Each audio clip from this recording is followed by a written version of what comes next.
In today's episode, I'm going to show you how to eat your dreams! I actually wouldn't recommend it, it's kind of salty.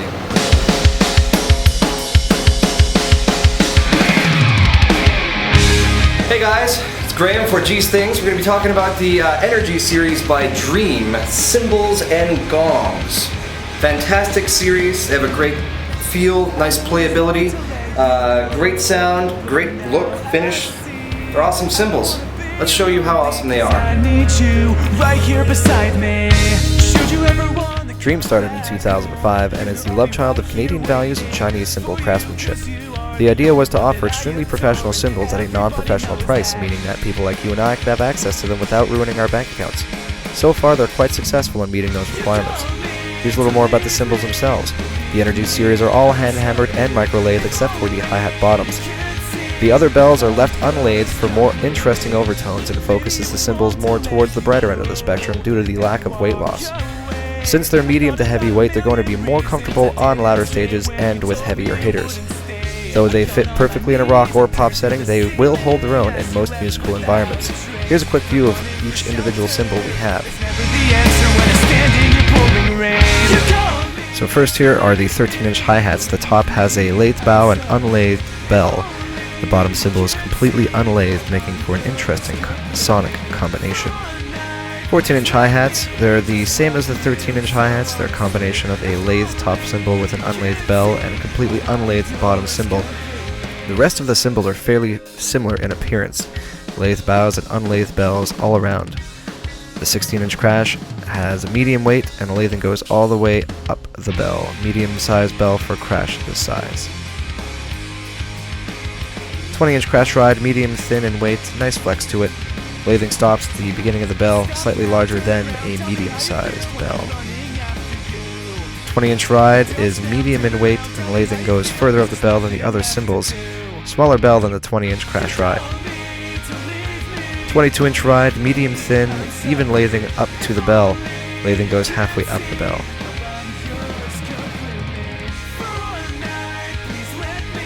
22-inch crash ride, more thin than medium thin, but not quite thin feeling cymbal. Flexes nicely and has a bigger bell than the 22-inch ride.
Alright guys, so that is it for today. That was the Energy series by Dreams. You can check out their website. I'm going to put a link in the description below.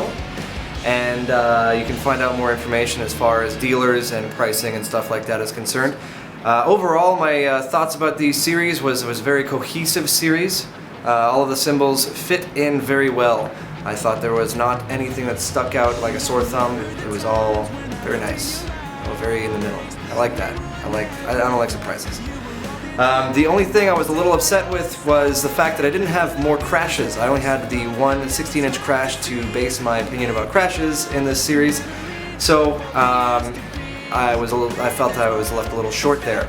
I do think the 16-inch is a very good cymbal, but it does not pair well with the other ones when you're looking at them as crashes. So the rides, I thought they were very, very nice. The 22-inch is my favorite. I thought that it had a very, very pleasant stick feel, very buttery, very smooth.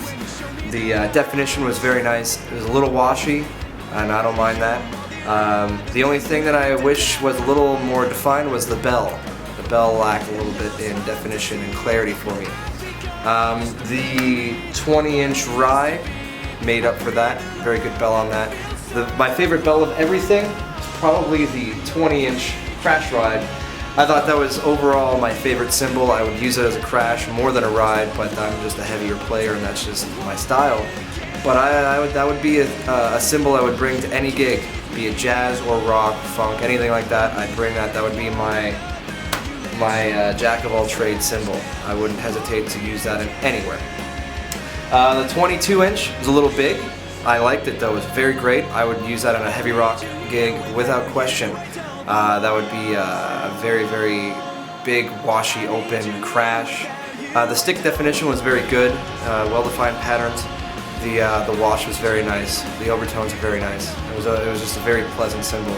I wouldn't use it on any gig, but I would use it on maybe a big band gig.